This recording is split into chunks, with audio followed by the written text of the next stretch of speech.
चलिए देखिए अगले क्वेश्चन की तरफ हम लोग बढ़ते हैं। प्रश्नावली 3.3 का दूसरा का पांचवा सवाल। दूसरा का पांचवा सवाल देखिए क्या कह रहा है।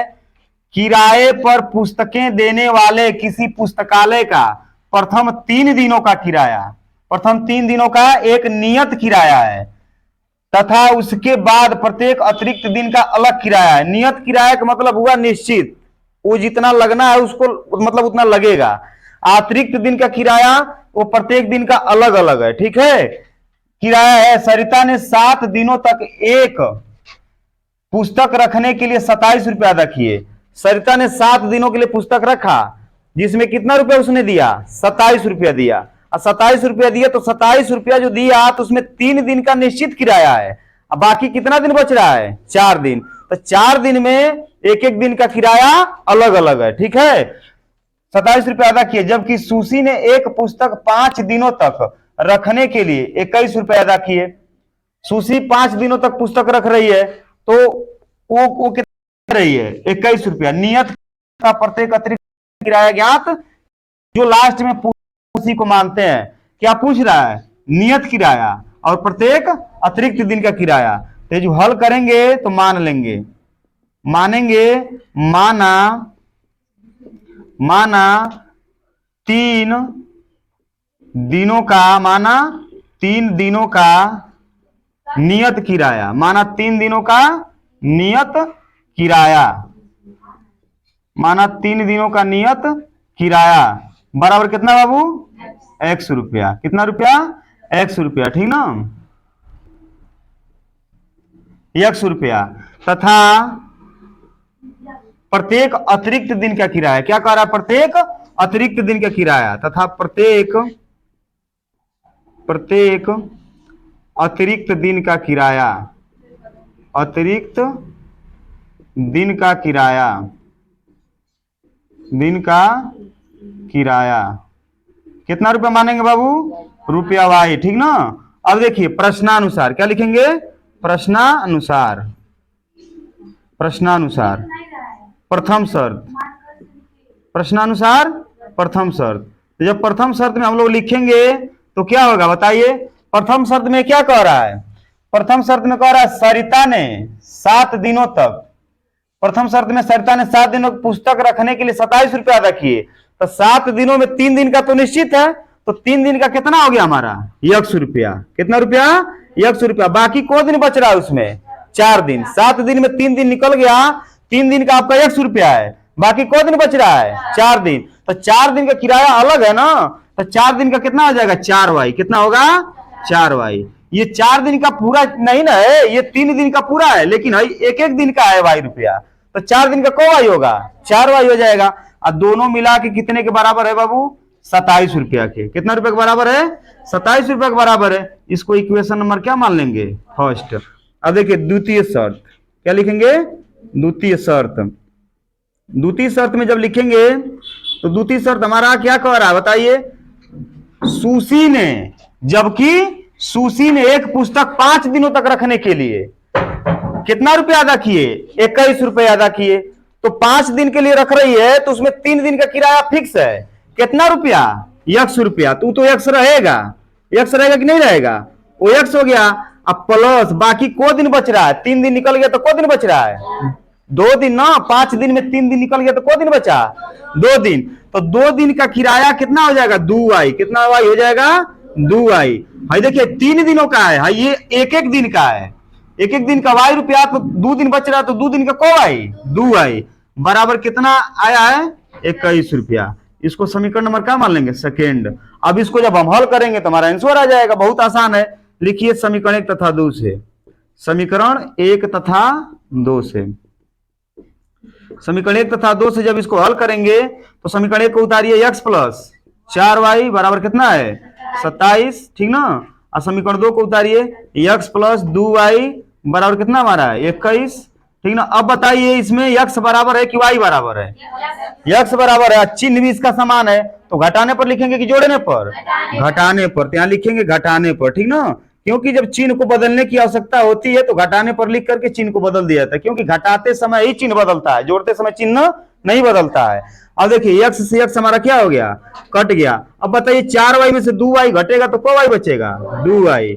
इज इक्वल टू यहाँ पे देखिए 7 में से 1 जाओ 6 और 2 में से 2 जाओ कुछ नहीं। अब बताइए यहाँ पे, यहाँ से भी डायरेक्ट आप काट सकते हैं, गुणा में तो 2 कने और 2 तिहाई, यानी y का मान हमारा कितना आ गया 3। और जब y का मान 3 आ गया तो इसको समीकरण 1 में रखिए चाहे समीकरण 2 में रखिए, किसमें आप रखना चाहते हैं, समीकरण 2 में। लिखिए y बराबर 3 समीकरण 2 में रखने पर, समीकरण 2 में रखने पर, 2 में रखने पर समीकरण 2 में रखिए। समीकरण 2 में जब रखेंगे तो समीकरण नंबर 2 हमारा दिया हुआ है x plus 2y is equal to कितना बाबू 21। अब बताइए x प्लस 2, इसके बीच में किसका निशान छुपा हुआ है, गुणा का। y का मान क्या भरेंगे 3 बराबर कितना हो गया 21। अब बताइए x प्लस 2 तिहाई बराबर 21, ठीक ना। अब देखिए जब x यहीं पे रहेगा, जब 6 को पक्षांतर करेंगे हम तो ये प्लस में तो क्या हो जाएगा माइनस में, तो 21 माइनस क्या हो जाएगा 6। अब बताइए x बराबर 21 में से 6 जाओ 15, कितना बचेगा 15। देखिए 11 में 6 जाओ 5, यहाँ बचा 1, 15 हो गया कि नहीं हो गया। और देखिए ये बराबर का निशान हमेशा लगाते रहते हैं, ठीक है, क्योंकि स्टेप को बताता है। अब देखिए यहाँ पे ये हो गया हमारा, तो x का मान हमारा क्या आ गया 15 आ गया और y का मान कितना आ गया 3 आ गया। तो लिखेंगे अतः, क्या लिखेंगे, अतः 3 दिनों का नियत किराया, अतः 3 दिनों का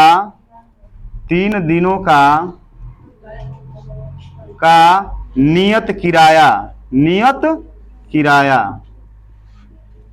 नियत किराया इज इक्वल टू कितना बाबू, x रुपया माने थे ना, तो x का मान कितना आया है, कितना आया है, x का मान आया है 15, यानी कि ये वाला फिक्स है 15 रुपया, 15 रुपया, ठीक ना। तथा प्रत्येक अतिरिक्त दिन का किराया, तथा प्रत्येक अतिरिक्त दिन का किराया, अतिरिक्त दिन का किराया, अतिरिक्त दिन का किराया क्या माने थे बाबू, y ना, क्या माने थे y, तो y इज इक्वल टू हमारा कितना आया है 3। मतलब प्रतिदिन 3 रुपया मतलब लगना है उसको, प्रतिदिन 3 रुपया लगना है, बाकी 3 दिन का आपको एकदम निश्चित रूप से कितना जमा कर देना है 15 रुपया, ठीक है। प्रतिदिन का कितना रुपया लगना है 3 रुपया। यही हमारा क्या हो गया, आंसर हो गया। अगला क्वेश्चन हमारा दिया हुआ है तीसरा, निम्नलिखित रैखिक समीकरण युग्म को विलोपन विधि से हल कीजिए। किस विधि से हल कीजिए, विलोपन विधि से। अब वो हमारा समीकरण दिया हुआ ax plus B Y minus A plus B equal to 0 और bx minus A Y minus A minus B equal to 0। इन्हीं दोनों समीकरण को हमें हल करना है। तो हल करेंगे तो देखिए सबसे पहले पहला समीकरण लिखेंगे। पहला समीकरण हमारा क्या दिया हुआ है, ax plus B Y minus A plus B equal to 0। तो अभी ये मतलब इसको थोड़ा पक्षांतर करके रियल रूप में बना लिया जाए, ठीक है। तो देखो यहाँ पे ये समीकरण है रैखिक समीकरण, लेकिन इसको उधर पक्षांतर कर देते हैं, उसके बाद से तब जाके हल करते हैं विलोपन विधि से, तो आसानी से आंसर आता है। तो ध्यान दीजिए ax plus B Y is equal to, ये माइनस है उधर जाएगा तो क्या हो जाएगा प्लस है, ये प्लस उधर जाएगा तो क्या हो जाएगा माइनस बी, ठीक ना। अब देखिए इसको समीकरण नंबर यहाँ पे क्या मान लीजिए फर्स्ट। अब पुनः लिखेंगे तथा दूसरा हमारा क्या है बाबू, दूसरा दिया हुआ है B X minus A Y minus A minus B is equal to 0। तो क्या हो जाएगा B X minus A Y, इन दोनों को पक्षांतर करेंगे उधर ना, ये माइनस है तो क्या हो जाएगा प्लस, ए भी माइनस है तो क्या हो जाएगा प्लस बी। समीकरण नंबर क्या हो गया 2। अब देखिए हम सबसे पहले देखते हैं कि मतलब इन दोनों समीकरण में x चाहे y का कोई मान बराबर है कि नहीं है। अगर बराबर है तो डायरेक्ट आप समीकरण 1 और 2 को लेकर हल कर देंगे। अगर बराबर नहीं है तो सबसे पहले उन दोनों में एक दूसरे से गुणा करके बराबर करना पड़ेगा। तो देखिए इसमें ax है इसमें bx है, बराबर है नहीं है। इसमें by है इसमें ay है, बराबर है नहीं है। तो हमें इसे बराबर करना पड़ेगा, या तो x को बराबर करिए नहीं तो y को बराबर करिए। तो आप y को ही बराबर कर लीजिए, क्योंकि इसको बराबर करेंगे तो ये डायरेक्टली कट जाएगा, घटाने की जरूरत नहीं पड़ेगी। तो इसको जब बराबर करेंगे तो ये बताइए a का गुणा b में करेंगे तो ab हो जाएगा, क्या हो जाएगा ab। अब b का गुणा अगर a में करेंगे तो ab क्या हो जाएगा ab हो जाएगा। और जब ए बी दोनों हो जाएगा तो ये बराबर हो जाएगा। और जब कभी भी समीकरण में गुणा गुणा करते हैं तो सिर्फ इसमें नहीं करेंगे, पूरा सब में करेंगे। ठीक है, तो इसको बराबर करने के लिए लिखिए समीकरण समीकरण एक गुणे का चीज ए, उन समीकरण एक में ए से गुणा करने पर, समीकरण एक में ए से गुणा करने पर, तथा समीकरण दो गुणे बी, देखिए बी का गुणा ए में कर दीजिए, ठीक ना, समीकरण दो गुणे बी से, ठीक ना। मतलब इसका जब गुणा करेंगे तो हमारा समीकरण 3 और समीकरण 4 बनेगा, उसको लेकर के हल करेंगे, हमारा आंसर आ जाएगा। तो समीकरण एक में हम किससे गुणा कर रहे हैं, ए से। समझने के लिए आप ए लिख दीजिए और समझने के लिए आप क्या लिख दीजिए, बी लिख दीजिए। अब ए का गुणा कर लीजिए, यहां से ए का ए में करेंगे तो क्या होगा, ए स्क्वायर, क्या होगा, ए स्क्वायर। यक्स सही है हमारा, है कि नहीं है। अब देखिए फिर से ए का किस में करेंगे, बी में, तो क्या होगा, ए बी, क्या होगा, ए बी वाई बराबर, फिर ए का ए में होगा तो क्या होगा, ए स्क्वायर, और फिर ए का बी में होगा तो क्या होगा, माइनस ए बी, क्या होगा, माइनस ए बी। अब बताइए बाबू, ये समीकरण एक था, ये समीकरण दो था, तो समीकरण नंबर क्या हो जाएगा, 3, समीकरण नंबर 3। अब इसमें गुणा करिए, इसमें जब करेंगे बी का बी में करेंगे तो क्या हो जाएगा, बी स्क्वायर, क्या होगा, बी स्क्वायर। आई एक्स को लिख लेंगे, फिर बी का के में करेंगे ए में तो क्या हो जाएगा, ए बी वाई, क्या हो जाएगा, ए बी वाई। पुनः अब बी का किस में करेंगे, ए में, तो क्या हो जाएगा, ए बी। अब देखिए बी का बी में होगा तो क्या हो जाएगा, प्लस बी स्क्वायर, क्या हो जाएगा, प्लस बी स्क्वायर। ये समीकरण नंबर क्या हो गया, 4। अब बताइए समीकरण 3 और 4 को अगर हम हल कर दें तो हमारा आंसर आएगा कि नहीं आएगा, आ जाएगा ना। अब इसको हल कर दीजिए यहां से। ये बताइए लिखेंगे जोड़ने पर लिखेंगे कि घटाने पर लिखेंगे, आप ही लोग बताइए। जोड़ने पर क्या करेंगे, क्योंकि देखिए एक माइनस है, क्या है, प्लस है, तो चिन्ह को बदलने की आवश्यकता नहीं है, तो यहाँ पे लिखेंगे जोड़ने पर। क्या लिखेंगे, जोड़ने पर। तो जब जोड़ने पर लिखेंगे तो ये प्लस है, ये माइनस है, ये एक को बदलेगा नहीं, ये इसको इससे काट देंगे, ए बी वाई से ए बी वाई क्या हो गया, कट गया। अब बताइए ए स्क्वायर एक्स और बी स्क्वायर एक्स, ये दोनों एक दूसरे से मिल रहा है, नहीं मिल रहा है। इसमें ए है तो इसमें बी है, तो इस दोनों को ऐसे लिख लेंगे, A square X plus B square X बराबर, इधर देखिए ए बी माइनस में है प्लस में है, तो क्या हो गया, आपस में कट गया, तो क्या बचा, ए स्क्वायर प्लस बी स्क्वायर, ए स्क्वायर प्लस बी स्क्वायर। अब बताइए इन दोनों में कुछ कॉमन जा रहा है हमारा, क्या कॉमन जा रहा है, एक्स। तो एक्स जब कॉमन लेंगे तो यहां बच जाएगा ए स्क्वायर, और यहां क्या बच जाएगा, B square is equal to, यहाँ पे क्या है, A square plus B square. अब बताइए ये गुणा में है तो कहां जाएगा, बट्टा में जाएगा, तो यहाँ पे x की वैल्यू हमारी आ जाएगी ए स्क्वायर प्लस बी स्क्वायर बटा ए स्क्वायर प्लस बी स्क्वायर। अब बताइए दोनों सेम सेम मिलने लगा कि नहीं मिलने लगा, दोनों सेम मिलने लगा ना। तो बराबर संख्या से बराबर संख्या कितने बार में कटती है, एक बार में। तो यहाँ पे क्या हो जाएगा, ये दोनों को काटेंगे तो इसका मान क्या आ जाएगा, 1, यानी x की वैल्यू क्या आ गई, 1।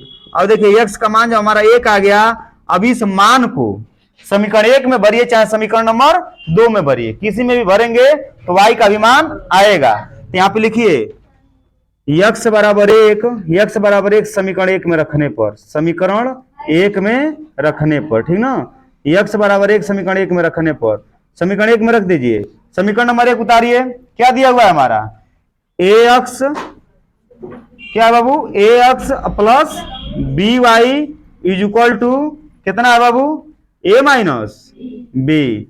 मान पुट कीजिए, a गुणे x की जगह पे हम क्या भरेंगे, 1 plus B Y is equal to a minus B. अब बताइए बाबू a का a में गुणा करेंगे, a1 में गुणा करेंगे तो a ही ना होगा, अब plus B Y is equal to क्या चीज, a माइनस बी। अब बताइए a को जब उधर भेजेंगे, a को जब उधर भेजेंगे तभी कुछ मान निकलेगा, क्योंकि जिसका मान निकालना होता है उसको नहीं पक्षांतर करते हैं, जिसका नहीं निकालना उसको पक्षांतर करेंगे। तो इसको नहीं निकालना है तो ए को पक्षांतर कर देंगे।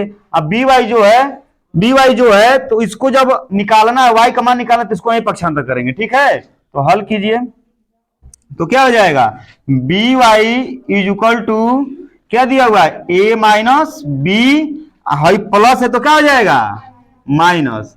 अब बताइए B Y is equal to minus A से प्लस ए क्या हो गया, कट गया, तो खाली माइनस बी बच गया। अब बताइए गुणा में तो कहां जाएगा, ये बट्टा में पक्षांतर करेंगे तो माइनस बी बटा बी। अब बताइए बराबर संख्या से बराबर संख्या कब बार में कटेगा, एक बार में, यानी y की वैल्यू भी क्या आ गई, -1। देखिए ए बी के रूप में था, लेकिन इसका अंक में आंसर आ गया। ठीक है, तो यहाँ पे लिखेंगे अतः, क्या लिखेंगे, अतः यक्स बराबर 1 और वाई बराबर -1, यही हमारा क्या हो गया, आंसर हो गया। ठीक है, अगला क्वेश्चन हमारा है चौथा, निम्न रैखिक समीकरण युग्म को हल कीजिए। अगला क्वेश्चन जो चौथा है, निम्न रैखिक समीकरण युग्म को हल कीजिए। तो इसका नाम नहीं लिया है कि प्रतिस्थापन विधि से हल कीजिए चाहे विलोपन विधि से हल कीजिए, तो इसको आप किसी भी विधि से हल कर सकते हैं, तो विलोपन विधि से ही हल कर दीजिए। तो हल जब करेंगे तो देखिए विलोपन विधि अधिक उपयुक्त होती है, इसी का प्रयोग ज्यादा होता है। 41x plus 53y plus 53y बराबर 135, समीकरण नंबर क्या मान लेंगे, फर्स्ट। अब ये क्या दिया हुआ है, ये क्या दिया है, 53x प्लस कितना 41y इज इक्वल टू 147, समीकरण नंबर क्या मान लेंगे, 2। ठीक ना।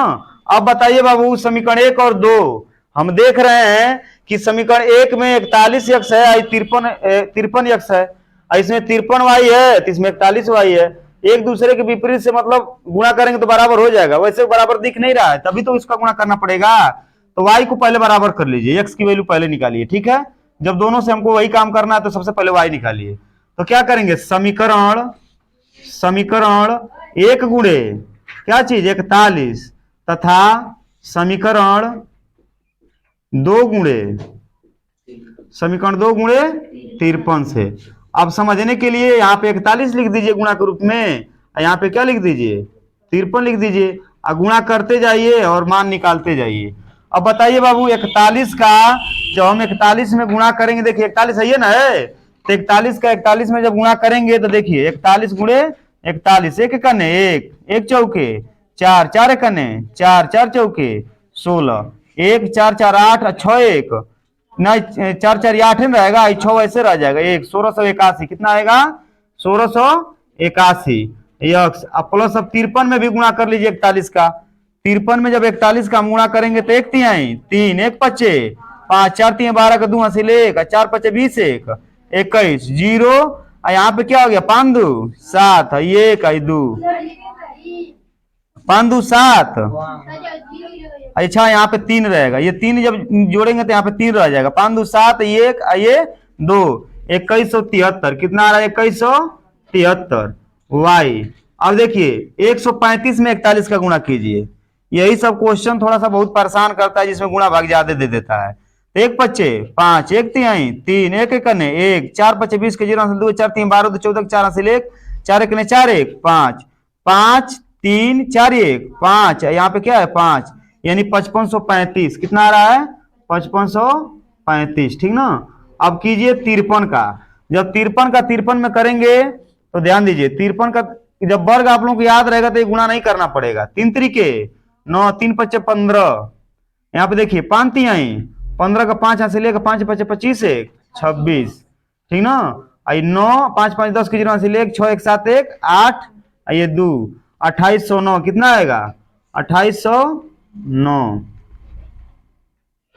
यक्स। ठीक ना। अब यहाँ पे गुणा कीजिए, अब 53 का 41 में हम लोग गुणा किए हैं, यहाँ पे कहीं 53 का 41 में गुणा किए थे, कितना आया था 2173, इसी को तो बराबर करने के लिए किया जा रहा है। अब 53 का 147 में कर दीजिए, 147 गुणे 53, 3 7 21 के हासिल 2 3 चौक 12 2 14 4 हासिल 1 3 कने 3 1 4 5 7 35 का 5 हासिल 3 और 5 चौक 20 3 23 का 3 हाथ में लगल 2 और 5 कने 5 2 7, यहाँ पे क्या हो जाएगा 1 5 4 9, यही ना जी 4 3 7 ये 7, यानी 7700 कितना आ रहा है 7791। अब देखिए अब इसको अच्छे से जोड़िएगा आप लोग, ठीक है, नहीं तो काम गड़बड़ हो जाएगा। बताइए दोनों चिन्ह समान है कि असमान है, समान है, तो लिखेंगे घटाने पर, क्या लिखेंगे घटाने पर, क्योंकि चिन्ह बदलने की आवश्यकता है। ये माइनस हो गया, ये भी माइनस हो गया और ये भी क्या हो गया, ये दोनों आपस में क्या हो गया कट गया। इसको घटाइए, 11 में से 9 जाओ 2, 11 में से 9 जाओ 2, यहाँ पे कितना बचा 7 में 0 जाओ 7, यहाँ पे ये उल्टा घटेगा जी, नीचे वाला अधिक है, नीचे वाला क्या है अधिक है, नीचे से घटाइए, 9 में से 1 जाओ 8, यहाँ पे कितना बचा हमारा 10, 10 में से 8 जाओ 2, यहाँ पे 7, 7 में से 6 जाओ 1, और 2 में से 1 जाओ 1, -1188 -1188 उल्टा घटाया गया है ना। ये भी नीचे का अधिक है तो ये भी उल्टा घटेगा। देखिए 11 में से 5 जाओ 6, और यहाँ पे 8 में से 3 जाओ 5, और यहाँ पे 7 में से 5 जाओ 2, और 7 में से 5 जाओ 2। यहाँ पे क्या लगेगा माइनस, माइनस से माइनस कट गया तो यहाँ पे क्या हो जाएगा x बराबर 2256, अब बट्टा में क्या आ जाएगा 1128। अब देखिए 1128 का 2 बार पहाड़ा पड़ेंगे तो 2256 आ जाएगा। इससे खुद गेस कीजिए 11 दूना के 22, 2 बार में आ रहा है ना, तो 2 का इसमें गुणा करके देख लीजिए कि उतना आ रहा है कि नहीं आ रहा। अगर आ जाएगा तो समझ लीजिए 2 बार में कट जाएगा। 2 8 16 6 से 1 2 दूना 4 1 5 2 1 2 2 1 2 आ जा रहा है कि नहीं आ जा रहा है। यानी कि 1128 से ये कितना बार में कट जाएगा 2 बार में। कितना बार में कटेगा 2 बार में। तो x का मान हमारा कितना आ गया 2। और जब x का मान 2 आ गया तो इसको समीकरण 1 में रखिए चाहे समीकरण नंबर 2 में रखिए, हमारा आंसर आ जाएगा। तो लिखेंगे x बराबर 2 समीकरण 1 में रखने पर, समीकरण 1 में रखने पर, समीकरण 1 में रखने पर, समीकरण 1 में रखिए तो कितना है हमारा 41x प्लस 53y बराबर कितना हमारा है 135।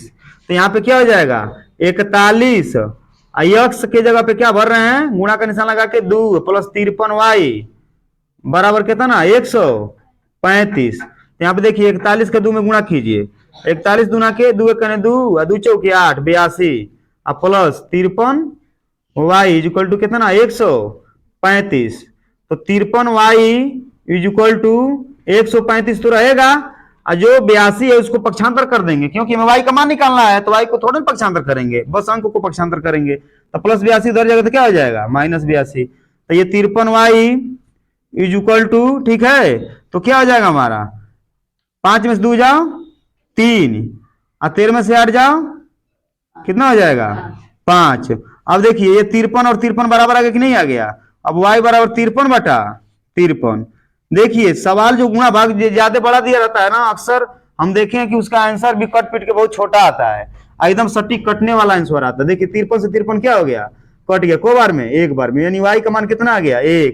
अब बताइए यहाँ पे कितना बार में कट गया था 2 बार में, है कि नहीं है। थोड़ा शुरू में देखो, शुरू में जब दिक्कत होगी तो बाद में तुम्हारे लिए आराम रहेगा, और शुरू में आराम अगर रहेगा तो बाद में क्या होने लगता है दिक्कत होने लगता है। ठीक है, तो इस सवाल से भी ये पता चलता है कि जीवन में कभी भी आप शुरुआती दौर में अगर मेहनत करेंगे तो बाद में आपको आराम मिलेगा, शुरुआती दौर में आराम करेंगे तो बाद में आपको दिक्कतों का सामना करना पड़ेगा। देखिए शुरू में हम लोग क्या किए हैं सवाल में गुणा भाग ज्यादा किए हैं तो यहाँ पे काटने में बहुत आसानी हो गया है।